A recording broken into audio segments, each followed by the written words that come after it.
The more people there is, the more food you have to produce. The more food you produce, the more land you are going to need. And the more houses you are going to need. The land that is being used for us to have food and shelter is land that is being used by nature. So in that set of connections, biodiversity is being lost. But the planet already doesn't have enough resources to even feed the people that live in this planet. We look at the amount of energy that a human being requires to live within the certain standards of living, and that requires like about 2 hectares of land. So if you take the simple mathematics, 8 billion people times 2 hectares, that gives you 16 billion hectares, and the planet had only 13 billion hectares. So it's creating this situation of overshooting. The fact that nearly 1 billion people go hungry today and another billion go without water, that tells you already the degree of scarcity of resources, and the fact that 20,000 species are going extinct every year. So it's kind of the fallacy of us thinking about sustainability, meaning that we can sustain all of that people. No, sustainability means that we're going to sustain ourselves while maintaining a functional planet. That was Dr. Camilo Mora, widely acclaimed professor and award-winning researcher who studies the relationships between human activity, climate change, and biodiversity patterns, and seeks to identify how humans can harmoniously coexist with the natural world. We'll hear more from him on this episode of the Overpopulation Podcast.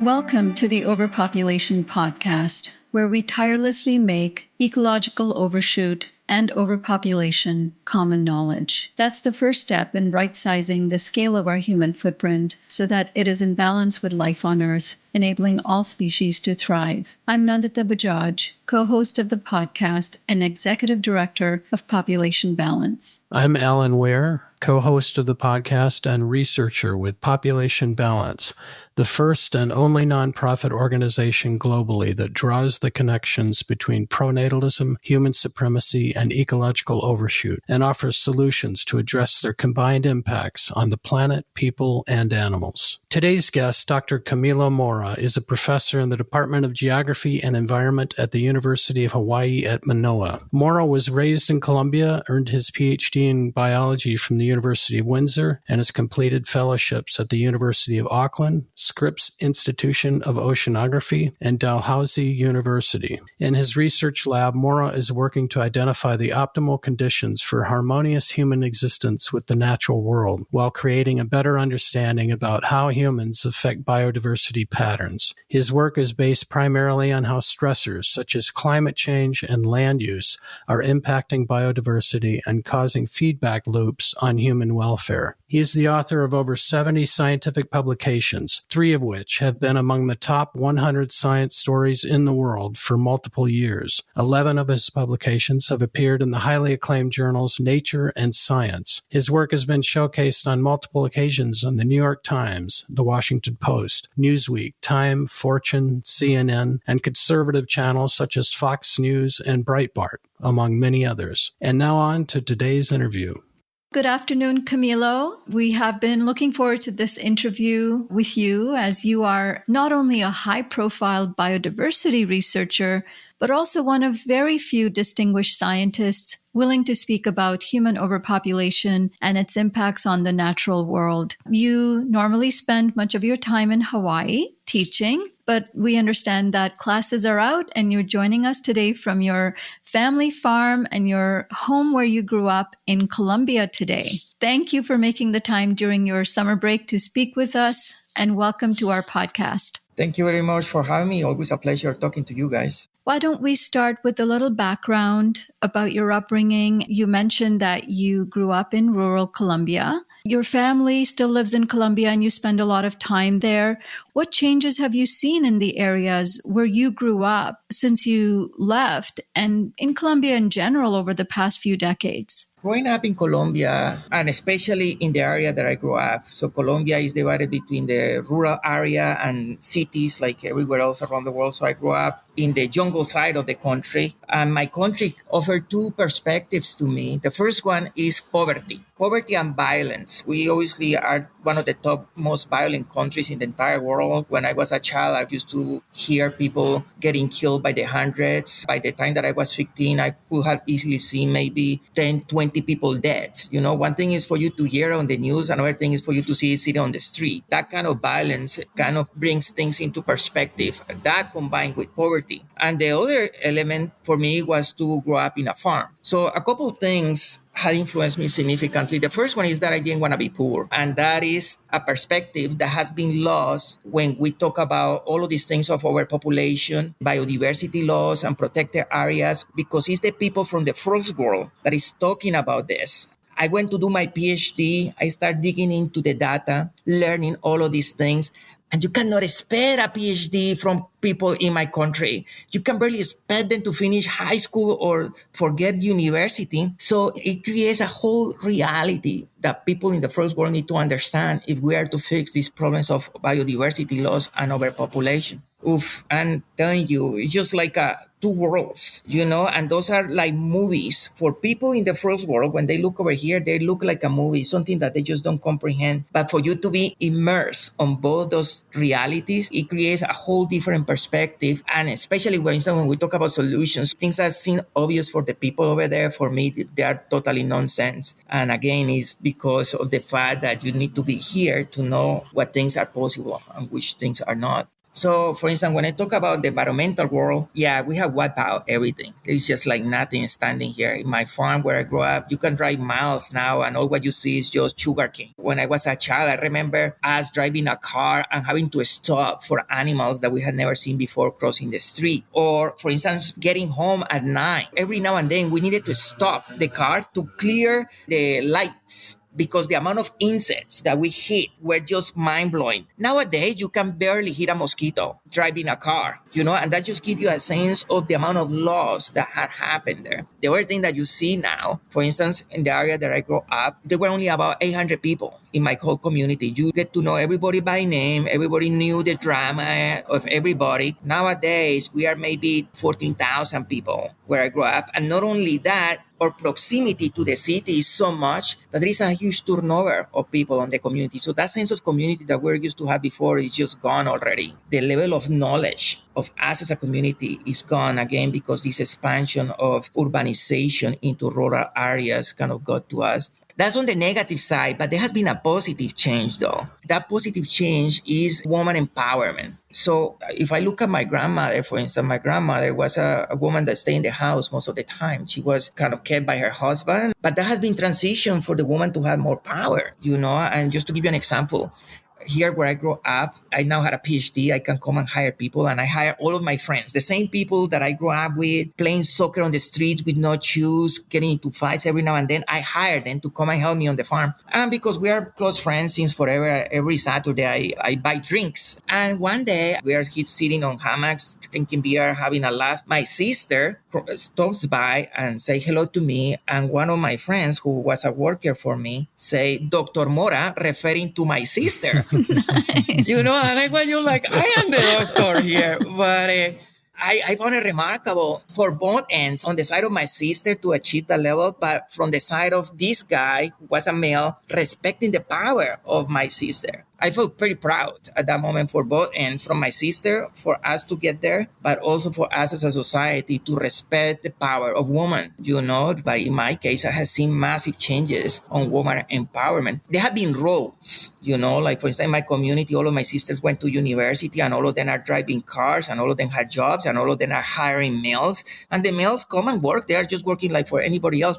But that's creating this seed on the minds of other women that they can get there too. And they are also realizing that it's the children, the one that attach them. I'm not saying don't have the children after you have fulfilled your aspirations in life. And a lot of women are perceiving this. So the amount of women that had a lot of children in my community are very low. Some of them are not even having children, and nobody has forced them. They're just choosing not to. And their partners, males over here, are very respectful of those choices at home. So yeah, families are becoming smaller. That's such a wonderful development to hear firsthand from you.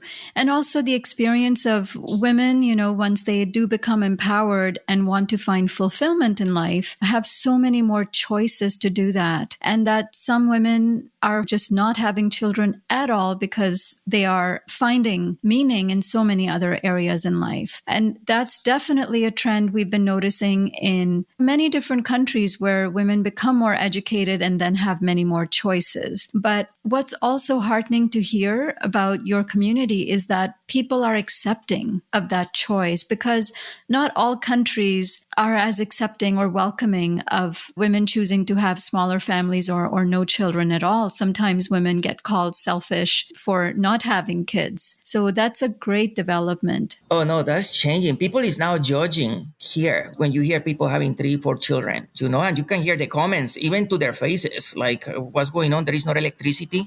And that kind of reflects the fact that people is judging these things.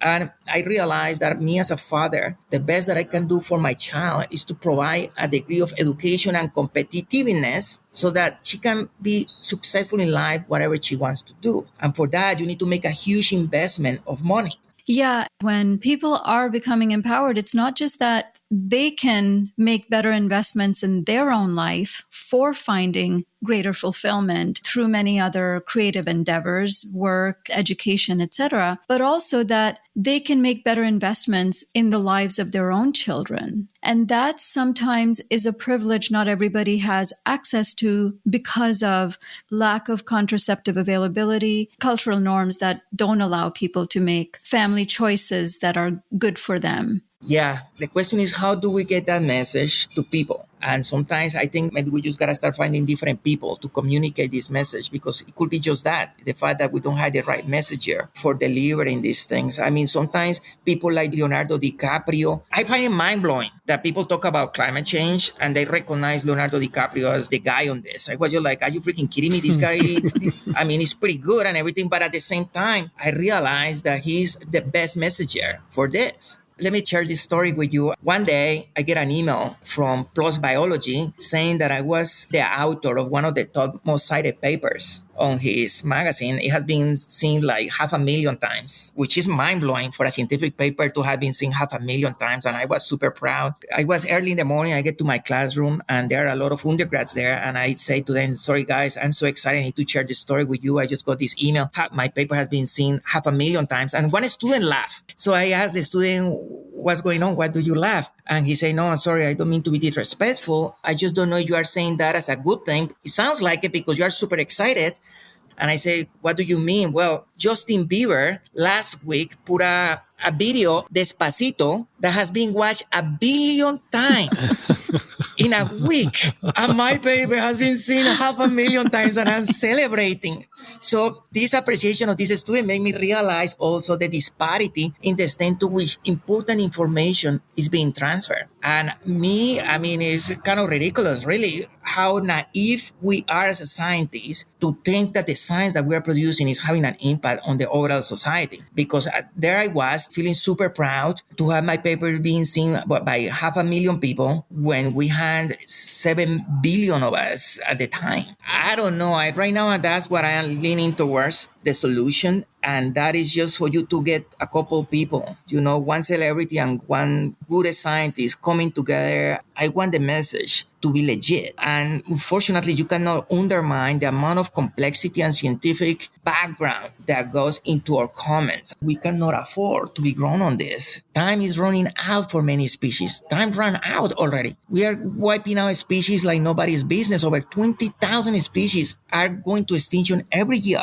because we are destroying over 6 million hectares of forest. Anytime that these solutions are proposed, I want them to be right from the start. And that will require a messenger, as we established, but also the correct message. The messenger, you need a celebrity, and for the correct message, you need the science. So you need to have those two things coming together, and hopefully that will make a difference. And you've done plenty of the science, as we've seen from your heavily cited articles like that 500,000, and others, many others that you've gotten high-profile recognition for. One of the ones that we were aware of for this podcast is some research you co-authored with two previous guests on the podcast, Robert Engelman and Eileen Christ, where you looked at population, food production, production and biodiversity and how they're all related, something you've just told us about with the sugarcane, what you've seen just in your lifetime where you grew up, the obvious connection between population growth, food production for that population growth, and then biodiversity. What were the main findings of that academic research? So there were a couple of findings from that, and I'm going to put it simply. Basically, we just discovered that the water is wet, so to speak, because those are things that should be obvious for everybody, right? That the more people there is, the more food you have to produce. The more food you produce, the more land you are going to need, and the more houses you are going to need. The land that is being used for us to have food and shelter is land that is being used by nature. So in that set of connections, biodiversity is being lost. So those are the findings that we found. But another analysis that kind of blew my mind away from that study is that the planet already doesn't have enough resources to even feed the people that live in this planet. That, for me, was mind-blowing. Basically, we look at the amount of energy that a human being requires to live within the certain standards of living, and that required like about 2 hectares of land. So everything was calculating the amount of energy required. That's 2 hectares per land per person per year. So if you take a satellite image of the planet and calculate all of the land that can be used for agriculture, plus food that can be taken from the oceans, that gives you about 13 billion hectares of land that we can use. Okay, that's what is available. So if you take the simple mathematics, let's round the numbers to 8 billion people times 2 hectares, that gives you 16 billion hectares, and the planet had only 13. So it's creating this situation of overshooting. Back in the 1980s was when the population of the world could be sustained by the planet. That generation, my father's generation, was the last generation that could have claimed to be sustainable. After that, there was just too many people that no matter how you slice the resources that are on the planet, it's just not enough to give what every human being needs. But then you say, how is that happening? Well, the fact that nearly 1 billion people go hungry today and another billion go without water, that tells you already the degree of scarcity of resources. And the other thing is the fact that 20,000 species are going extinct every year because the land that we need to sustain all of that people is being taken from biodiversity. So it's kind of the fallacy of us thinking about sustainability, meaning that we can sustain all of that people. No, sustainability means that we're going to sustain ourselves while maintaining a functional planet. Yeah, and I've heard you mention that for food production, it would be good if we could reduce food waste, which I've heard for years. We need to reduce food waste. We hardly ever seem to really reduce food waste on a global level. And then changing food diets, which would be great, but that also seems like something that as people's incomes go up, as they enter the global middle class, they want meat and dairy, right? That is totally legit. I'm telling you, as we started this conversation, one of the things of me having grown in Colombia, the first thing was I didn't want to be poor, and there was nothing that I saw on TV or anything. It was just basic human needs that needed to be fulfilled. And everybody wants this and everybody deserves this. As a person that grew up in the third world, I'm telling you, no matter what kind of a science you bring to us, everybody wants to feed meat to their children. So the same thing goes with food waste. The amount of food that is wasted. I mean, I presume publicitary campaigns could make a difference. But after having been in the United States and Australia and New Zealand, I just realized that's just going to be hardcore people. So personally, again, I see that as a reality. That brings me, how do we deal with this problem then?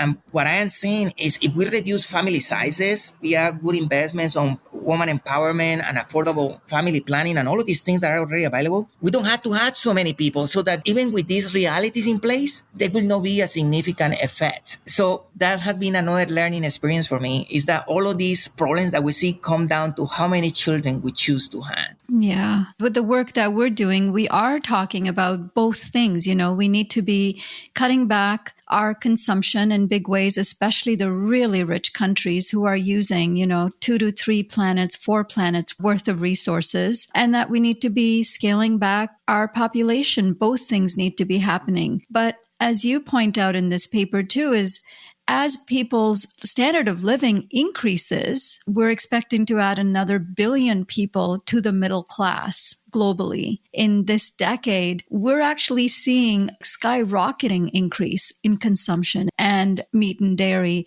as much as we advocate for a shift to a plant-based diet through our work. But as you say, the reality is different. As people become richer, they want the things that the rich world has had for so long. And another interesting thing you brought up, Camilo, is around the world an increasingly popular and much needed strategy of nature conservation is the establishment of protected natural areas. But you've shown through your research that many of these protected areas are actually not achieving the goals of protecting species populations as well as biodiversity. Can you tell us a little bit more about what your findings show? So, unfortunately, what we have found is that a species, for them to survive, they need habitats. And those habitats need to be interconnected. You keep all of the species, all of the individuals of a species in a single place, the species itself will go extinct. The reason being inbreeding, creating some genetic changes that make alleles that are negative to the species to become too common. That's what happens when you had populations that are small, all of them living in the same place, and their daughters mating with their parents and things like that. That creates this problem of inbreeding. So we have come to learn that for you to sustain biodiversity, you need area, you need land. And this land needs to be ideally in the same configuration that it has been naturally. So when we talk about protected areas, the idea is pretty simple, and that's why it has been so popular. Basically, the idea is we are going to remove the human pressures of these places with the expectation that species will increase in their abundance and body sizes. But when we went and look at this, it's not happening. So in many cases, there are a couple of things happening there. These are what I call technical and practical shortcomings. The technical shortcomings are that the protected areas are too small. So even if they are highly protected, but you had a species that had a large geographical range, this species can move outside this protected area and get killed outside. So the population has reduced despite the fact that you had the protected area. Some of the patches are so small and so isolated that it leads to these problems of genetic changes that we just talked about there. So the technical problems is that they are too few, they are too small, and they are too far apart. And those three things are a death sentence for the species that you want to maintain there. Now, there are also practical shortcomings. The practical shortcomings is the fact that you want to implement these places on the places that have the most biodiversity, and those are the tropical countries. And the reality of those many places is the fact that we are poor. So you take a satellite image of the planet, you will see how Northern Europe, Canada, and the United States is like nothing there. Everything is green. I'm telling you, 400 years ago, that was just the same forest cover that it is today in the tropics. What happened? Well, you guys cut down your trees, you produce your crops, and you had a good standard of living. Okay, so now we are the ones in the tropics holding the biodiversity, but people here is poor. So, and you want us to protect the land, to protect biodiversity, and to produce oxygen, and to sequester the carbon, and to have water so that you can enjoy the way that you live in. So, see, like that doesn't make any sense. Why do I want to do that sacrifice for you to live well? That creates a reality that now these solutions that come from the first world to be implemented in the third world. First of all, the disparity, the economic disparity make these things just non-viable from the start. But in some cases, they have been implemented. What has happened though is that imagine this picture. You had a fisherman that had 5 children, right? All of them are going hungry.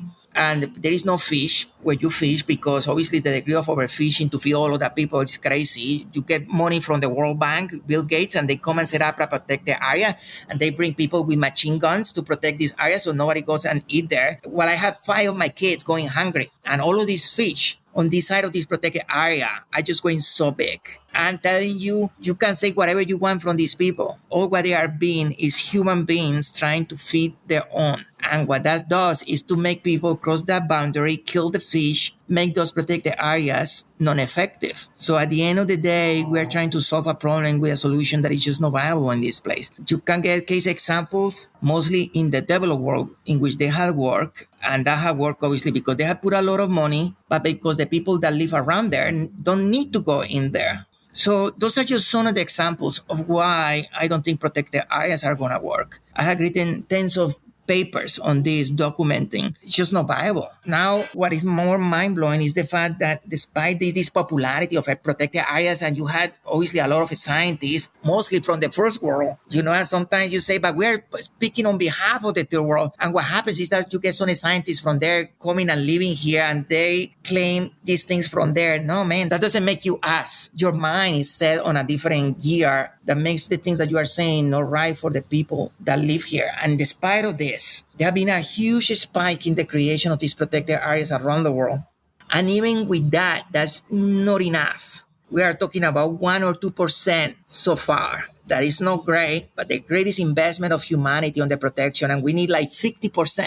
So if we are already crying that there is not enough money to maintain these protected areas, yet we want to increase them by 10, 24. That is for me why I just don't believe on that as the solution. I'd rather take all of that money, put it towards programs of woman empowerment, and I think that we will have a much longer term effect on that, on biodiversity, than setting up these protected areas. Protected areas is just nonsense. Just like those places in India where you see people living in misery on these houses, and then you see a guy having a mansion of 7 buildings there. This contrast, you see what I'm talking about, like these billionaires that build these mansions in front of a lot of poor people. That's what a protected area is. Obviously, you can do it, you can force your way into it, but eventually over time, it's just not a viable solution. And we've read that it can be very hard to enforce the protected area, right? They usually are understaffed with rangers that might be on bicycles trying to guard this enormous place of land. It's expensive. I mean, there have been analyses into this. I actually have papers on this. Unfortunately, I wrote them so long ago, I don't remember the exact numbers, but we have the mathematics on the cost. And basically, you will have to increase the investment many, many times.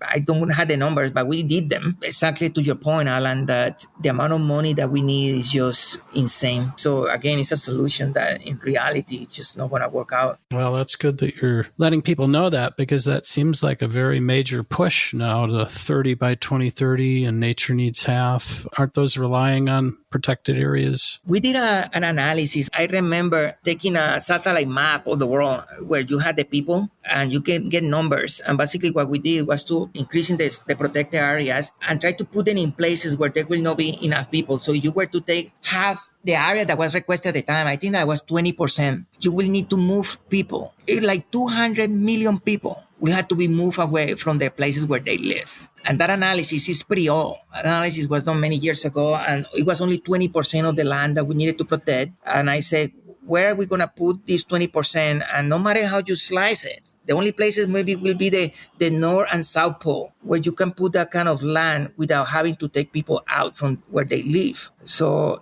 the degree of displacement that will create will be insane. Yeah, that is difficult with the global north, global south. As you mentioned, a lot of the global north is already destroyed. So many of their biosystems. I'm here in Minnesota where 99% of the tall grass prairie that was here eventually is just gone. It's all corn and soybeans. So all of that nature preserve was very much taken. And now we're living on the production of all that great farmland, but it's also being degraded with the topsoil and the water's being polluted. And so, it can be quite hypocritical for the global north to tell the south, you protect stuff down there for all of us after we've trashed the north. So speaking of some of your climate change work, you've done extensive work with all kinds of big studies on climate change. And a primary focus of your research has been on marine ecosystems with your doctorate on coral reefs in particular. So what have you seen as the broader climate change impacts on marine ecosystems? If you could give us an overview. Now my view of the problem has grown bigger. Actually, I had come to learn that if we want to save the oceans, we have to get out of the water. That to say that the solution is not even on the oceans. The solutions are on land. We want to save this. But those early studies that you were talking about when we're looking at climate change, just to summarize, everybody thinks about heating. The oceans are getting hot and a lot of species are not going to be able to endure that degree of heat. Just like we don't survive today when you get heat waves on cities, species in the ocean are kind of dealing with the same drill there. And in the oceans, it's even worse because the temperature, animals, their plants and all of the biodiversity is not used to high increases in temperature. So these smaller increases in temperature are really having a toll on the biodiversity of the ocean. But the problem that I discovered, again, my view is much bigger now on this, but let me summarize it this way. I say to my students, the species in the oceans dealing with climate change is like me getting into a fight with Mike Tyson, Arnold Schwarzenegger, and Sylvester Stallone. All of the three of them at the same time, all of the three of them fighting against me. I'm not going to survive this. So it's the same situation for the species in the ocean. The species in the ocean are not going to survive climate change. The amount of species that will survive are going to be quite few. Why is this? So during El Nino events, we get temperature, increasing the temperature, and you see massive amount of bleaching now wiping out huge areas of the world's corals, okay? Those are moments when the temperature increases by 1 or 2 degrees by maybe 2-3 months for at most. With climate change, we are talking about 5 degrees of warming forever, okay? So if we know they can barely survive El Nino that lasts only a few months and increases the temperature by only a couple degrees, when climate change comes their way, it's gonna be twice that degree of heating forever. So that's the Mike Tyson, okay? Now you have the Sylvester Stallone. The Sylvester Stallone in the ocean is oxygen. So unfortunately, with these changes in the ocean, we have found that the degree of oxygen in the ocean is reducing. That is because oxygen, to get to the deepest parts of the ocean, gets there via the interchange with the surface. So water that is hot doesn't incorporate the oxygen, and it's changing the patterns of wind circulation as well. So we have something called dead zones. Dead zones are these places in the oceans, you can think of them like clouds, that are increasing because oxygen is not being replaced there. So the amount of areas where there is oxygen below levels required to sustain biodiversity are increasing, and all of the species die. In fact, on CNN today, I just saw a massive die-off of fish that show up on a dead beach. I didn't read the article, but as I was reading that, I was thinking one or two things. One is these red tides, which are microbes that are also increasing in abundance because of the warming, or dead zones, which are huge patches of ocean that lack the oxygen. And that's the Sylvester Stallone, okay? Now you have the Arnold Schwarzenegger. The Arnold Schwarzenegger is food. The fact that the capacity of the oceans to produce food is also reducing as well. You can imagine a species having to deal with those three things at the same time. Warming at a moment with no oxygen and a moment with no food. That is, again, like me getting into a fight with Mike Tyson, Arnold Schwarzenegger, and Sylvester Stallone. I cannot survive one of them. The chances that I will survive fighting the three of them are going to be pretty rare. And what that will do is a massive process of selection in the oceans, where you're going to have very few species able to survive a fight against those three things. So how do you feel the future bodes for the oceans? Are we looking at simpler life forms? I've heard the talk of jellyfish and just not as many levels of different species. Yeah, I mean, you can see that already. You can go to places like Cancun, or what you see there. When I was doing my PhD, I recall going there, and there were fish there, and there were beautiful corals. All the Yucatan Peninsula was like that now, with the degree of development and human encroachment on those places. I had the opportunity of going there recently, and there is just nothing there. All what you see is algae and clean water. The thing that is mind-blowing to me, talking about how the solution of these things are actually on the minds of people. We were in Hawaii recently, in Waikiki, and back in the day, Waikiki, I cannot imagine sharks, all kind of weird animals, huge, going there. Now there is a boat that takes you there, and it has a glass floor, so you can see what is underneath on the ocean. And I'm just so damn depressed being on that boat, just seeing dead corals, green algae, thinking, oh my God, what have we done? And then there is this woman besides me that says, oh my God, this is so beautiful. She was just looking at the clear water with an empty ocean, and even with that, she was thinking that that was a beautiful thing. So yeah, the oceans are probably going to be pretty empty, I will suppose, given again what the places that you can go today and see. And most of the fish are probably going to be small. Most of them are probably going to be herbivorous fishes. Not too many species either. Again, I'm just describing ecosystems that you can see today that have been heavily affected by people. You don't have to take my word on it. You just go to those places and see what we had done, and take that and make the entire world like that. And that's how the world is going to look like. Yeah, and I've heard you talk about shifting baselines, that people don't remember what grandma and grandpa saw back then. They just see it during their lifetime when everything was reduced. And that's kind of a element we have to push against, the shifting baseline. Again, that's the other reality, as we are talking about realities. We always propose solutions. I wish we were just like business people. You know, when we propose things to do, business people always look at feasibility analysis. Is this going to work? They just don't go and do it.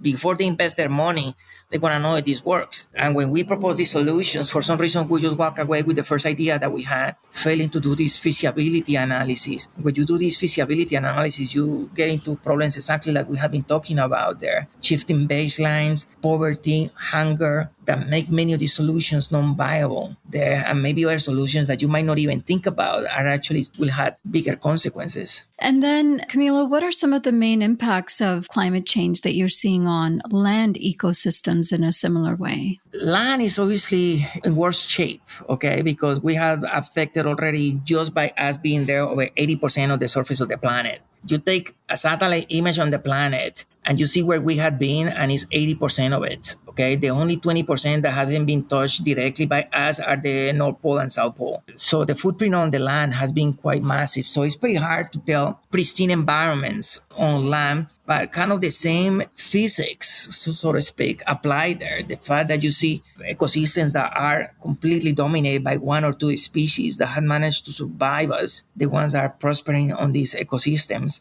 I had to say, though, that my scientific career has kind of been moving away. I started on the oceans, coming to realize that the solution was on land. And I studied land, and then I realized that the solution is on people. So I don't even study biodiversity anymore. What I'm studying now is people, thinking that it's not looking at what happened to the species, but what happens to us, what perhaps will scare us most. And hopefully that will make us change our mind. So in the latest papers, we have been looking, for instance, at the effect of climate change on human diseases. And that for me is amazing that of all of the papers that I have written, these latest papers about the impacts on people have been the most impactful. Again, it's because climate change now is getting closer to home. When we are talking about species going extinct, we just, I'm so sad, and we just keep going with our lives. But when you had a disease like COVID, okay, that's a different business. You are getting into my house now. So that is actually getting a lot of more traction, and I'm hoping that hopefully I wake up people how real this is. But let me tell you this thing with the diseases that we just did. So we took all of the diseases that had impacted humanity since the end of the Roman Empire. So this is about 1400, 1200, okay? And there is a database that put them all together. And remarkably, there is only between 300 and 350 diseases. Obviously, the same disease everywhere, okay? Like things like malaria everywhere, but there is only one disease. So that made things easier for us of just taking those 300 diseases. And then we took all of the climatic changes associated with greenhouse gas emissions. So we are talking about greenhouse gases, trapping heat from the sun, making the planet hotter, that then creates drought, that then creates conditions for wildfires. When you get wildfires and drought, you create conditions for heat waves. At the same time, when you get a lot of evaporation, you get a lot of conditions for precipitation and floods. So we took all of these climatic changes, we put them into a nice table. And basically what we did was to look online for scientific papers that had looked at that climatic change affecting that disease. So we reviewed over 70,000 papers. Every single paper was read, the abstract and the title, and papers that we found important, we read them in full, trying to see what are the effects of these climatic changes on those diseases. Okay, so sometimes you hear malaria, dengue, chikungunya, these few things that are affected by mosquitoes. As we finished this exercise, we found that nearly 60% of all of the diseases that had ever impacted humanity had been at some point affected by climatic changes. That should be a reason for us not to be alarmed, but to be freaking scared, man, right? Because if you think about what COVID did to us, COVID is nothing. COVID barely killed any people by comparisons to diseases that have wiped out 30, 40% of the people, okay? We could actually cure it. Imagine a disease that we cannot cure with a degree of transmissibility like COVID and can actually kill people, okay? That's what we are messing with when we talk about climate change affecting diseases. Pretty much, again, over half of the species that can cause us harm have been affected by climate change. And that, again, for me, is a reason to be pretty scared. If you tell me, given what we just went through COVID, after having done that exercise, reading all of these diseases and how bad they are, I thought, oh, wow, we just got lucky with COVID. Despite the fact that COVID was so bad, paralyzed the economy of the world, killed tens of thousands of people. But I'm telling you, that's nothing compared to the other diseases that are potentially at risk of being affected by climate change.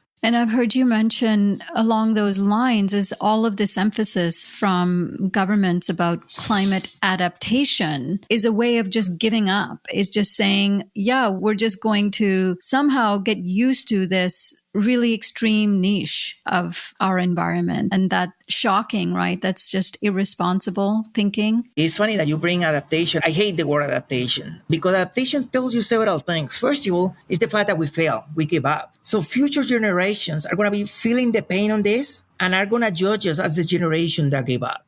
And that generation, you might think is far away, but that's our children, for God's sake. What kind of parents are we? We say that we're going to adapt to this, okay? Like leaving this planet like such a mess for our children. So no, adaptation shouldn't be in our brains as parents that are concerned about our children. The other problem of adaptation is that you don't want to live with adaptation. Let me give you an example of what I say to my students, what adaptation is. Imagine that I am friends with Mike Tyson, okay? And the guy has a habit of every now and then punching me in the face. So you can imagine how it must feel, the punch of Mike Tyson. Probably doesn't feel nice. So what is going to be adaptation to this problem? I'm going to buy a helmet, okay? So that every time that Mike Tyson hit me in the face, I don't feel the pain. So I'm going to be carrying this helmet for the rest of my life as far as I'm friends with Mike Tyson. I might still feel pain every now and then because I bet that guy punches pretty hard. And that's going to be adaptation for you. Do you want to live with that helmet on your face and still not being protected 100% of the time? That's what adaptation is. When we are talking about adapting to heat waves, what is going to be the adaptation to heat waves? Buying an air conditioning, and every time that you go outside, you risk getting killed or die because you had an oversight to know that there was a heat wave? The adaptation is there. It's called air conditioning. And you can live nicely during a heat wave, doing adaptation. Imagine the electricity goes off. How is that adaptation going to work out? You look at places like Miami. They are raising the city, costing billions of dollars, okay?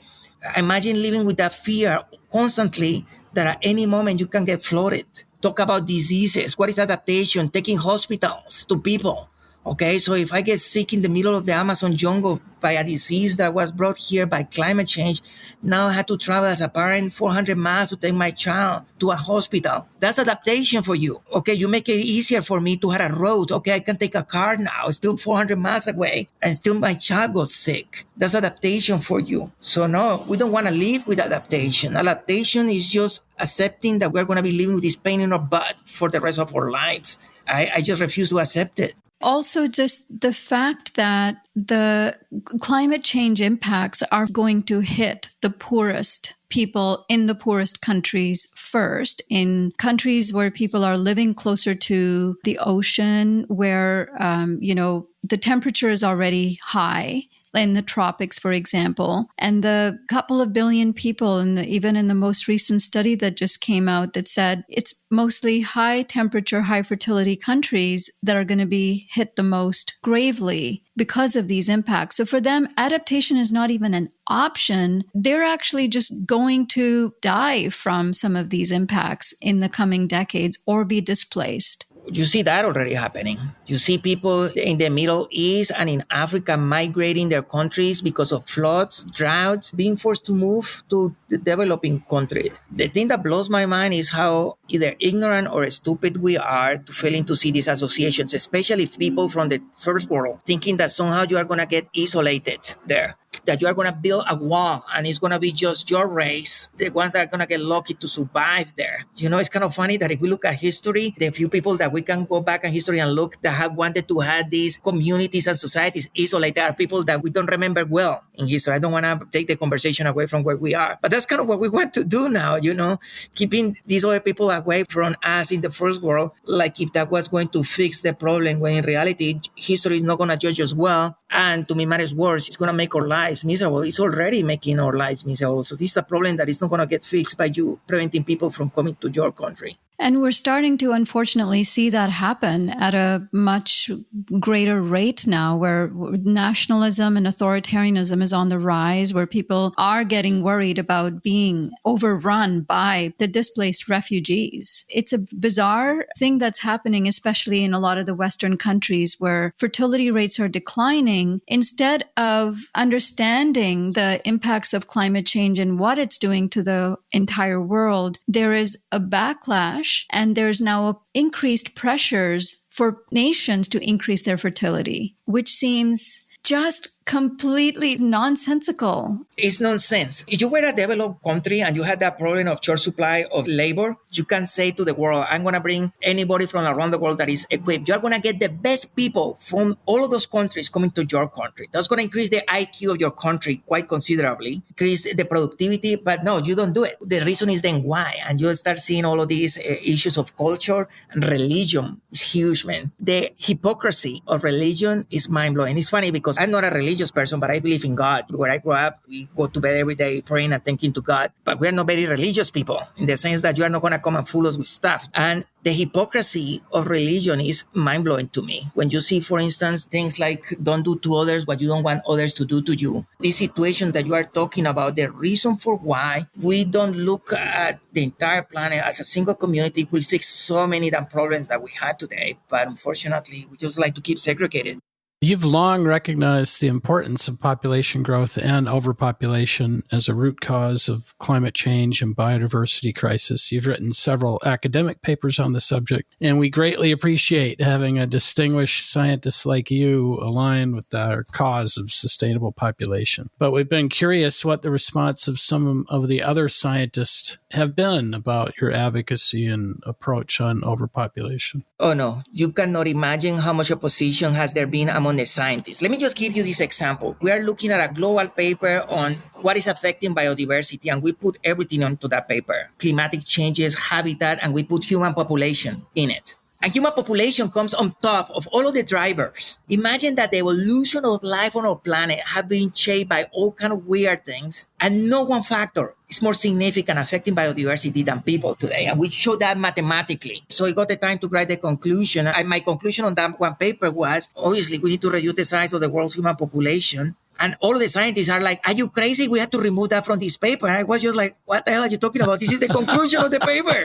This is what is bad. We prove it mathematically, so the solution should be their problem. No. The solution gotta be that we gotta put more protected areas. Are you freaking kidding me? Oh, no. Oh, my God. We just proved that protected areas don't work in this same paper. And arguments, it's not that they didn't believe the numbers, they just saw them. They just didn't want to get to that conclusion. Fortunately, I was the lead author, and I was just, look, man, we had in the paper something called the acknowledgements. If you want to go from the authors to the acknowledgements, that's your call. I'm not going to push you there, but I'm the lead author on the paper. I had done the analysis ethically. Man, this is like me being bribed by I don't know what. You know, this is what the science is telling us. How are we going to conclude something completely out of the scope of what we found? I'm telling you, in my whole career, I had found maybe 2 or 3 people that had dared to join me on these things. And luckily, I had a couple papers with those 3 people, one of them in science of all places. But no, scientifically, there is an incredible amount of fear on this. And unfortunately, again, there are just too many things for scientists to lose if they were to speak up about this, even if the numbers support them,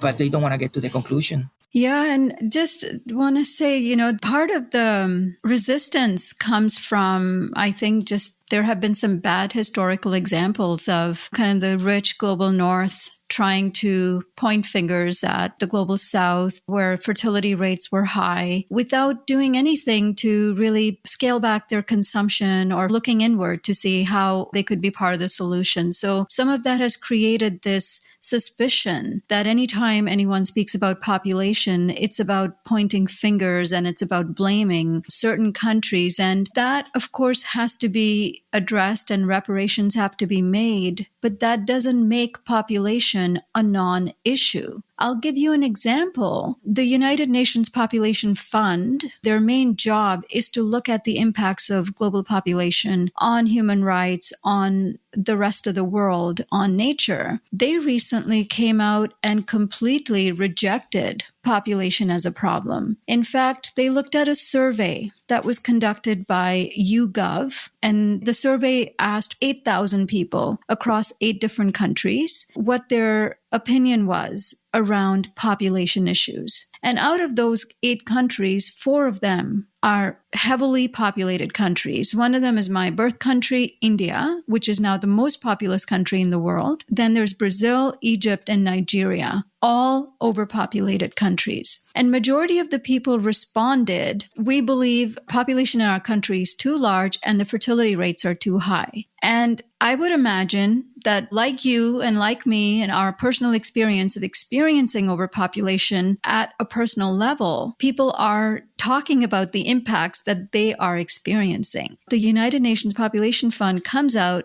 and completely dismisses the results and says these people are being ignorant and they are being influenced by the media that's alarming everybody that we are overpopulated. So they're actually dismissing not just the scientific data that's telling us that population has an effect, they are dismissing the people who think and say that we are overpopulated and that we are the ones struggling from not having jobs, not having enough natural resources, not having any green space, and basically being crumbled under the population pressures. You mentioned that example. Let me give you this other example. So there is something called the IPCC report that is written every 5 years.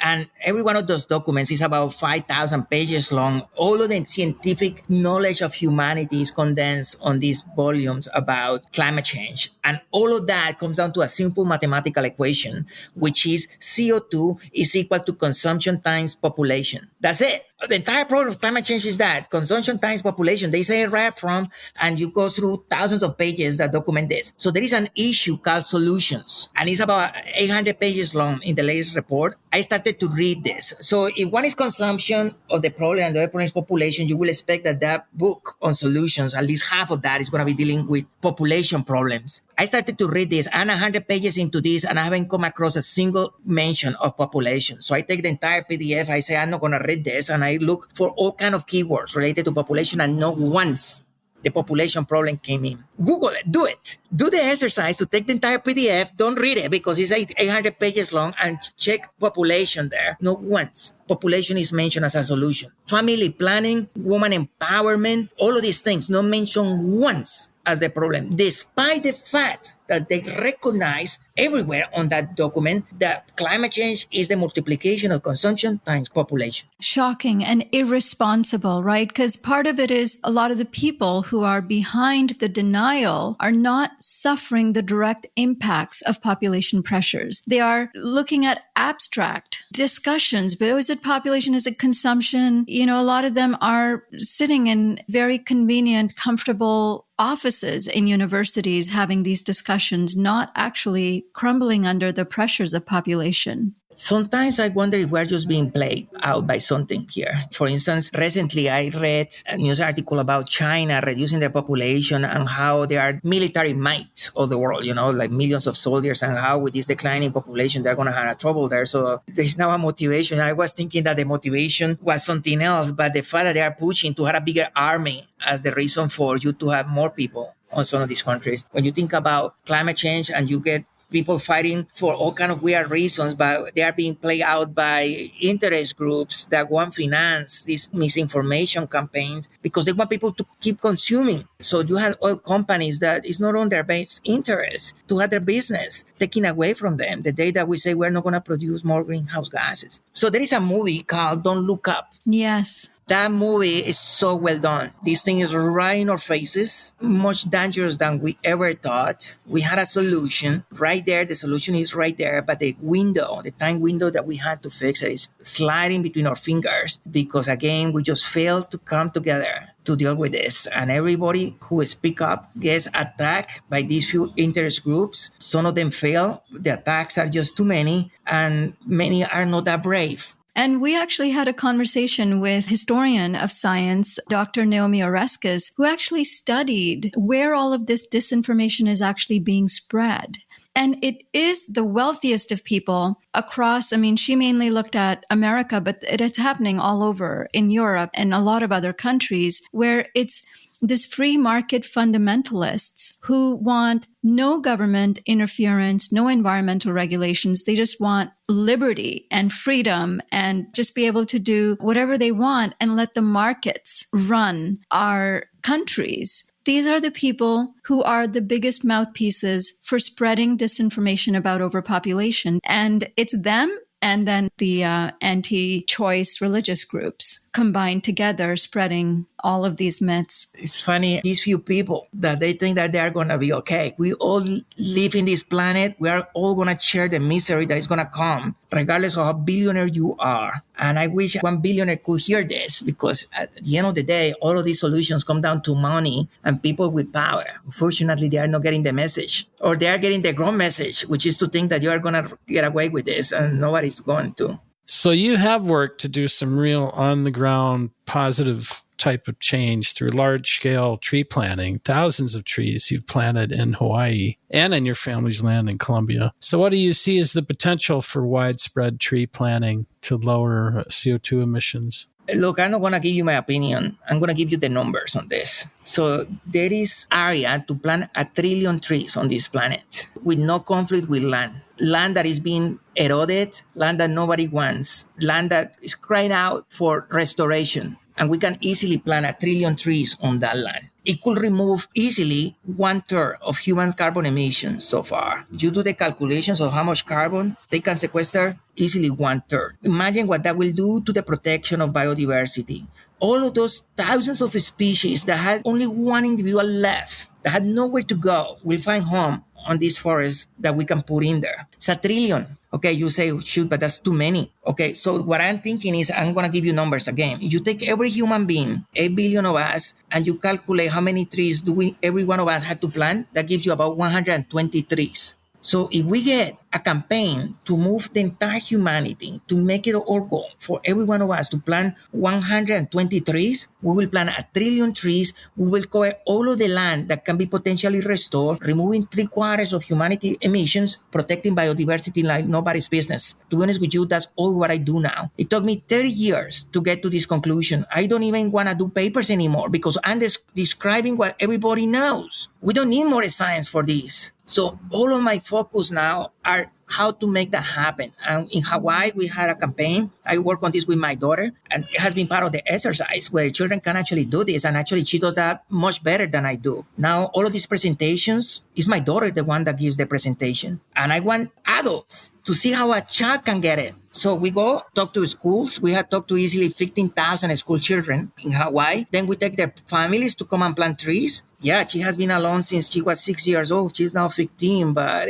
she even won a prize by the city council of my state for her work as a person leading these initiatives, getting children to go and plant trees in Hawaii. She obviously goes and speak up, but I told her, baby, we don't want to talk anymore. I'm sick of talking. I want to do, so let's walk the talk. And that's what she's doing there. No more talking, let's walk. And we are planting trees. And we have discovered that it's very hard to do this for many reasons, technical and practical reasons. And we have been studying through them and trying to overcome those problems. And the latest, just before the COVID, we brought 2,000 people and we planted 10,000 trees in 2 hours. So basically, it was a piece of land that was totally denuded of everything. And we walk into this place and we walk out 2 hours later, leaving 10,000 trees. You can point out tens of papers that I have written. I have been in the New York Times and Washington Post named 12 times. Science and Nature, I think I have over 10 papers already there. Nothing makes me more proud than recently somebody telling me that they named that place Camilo's Forest. Wow.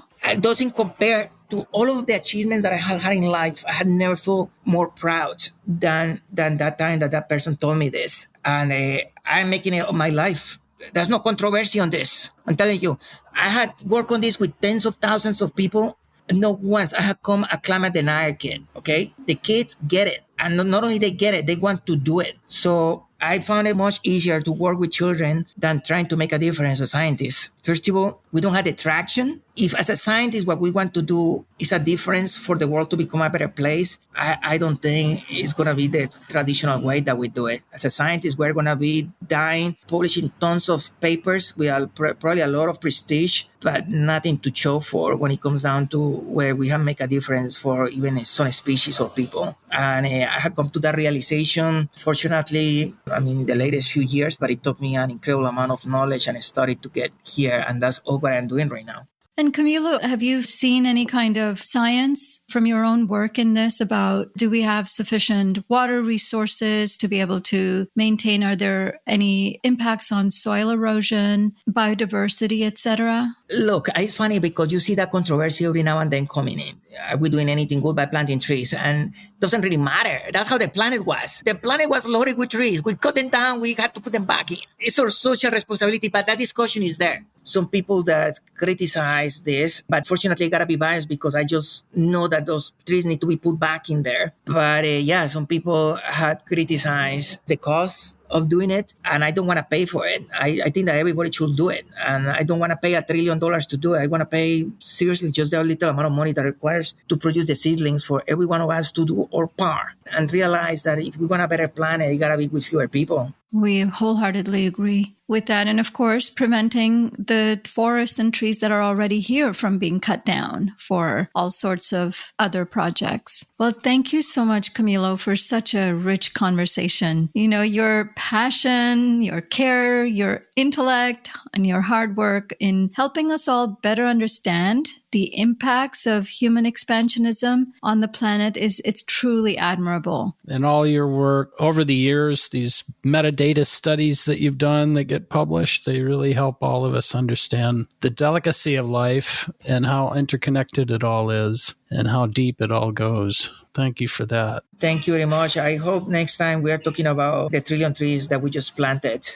That's all for this edition of the Overpopulation Podcast. Visit populationbalance.org to learn more. To share feedback or guest recommendations, write to us using the contact form on our site or by emailing us at podcast@populationbalance.org. And if you enjoyed this podcast, please rate us on your favorite podcast platform and share it widely. We couldn't do this work without the support of listeners like you, and hope that you will consider a one-time or a recurring donation.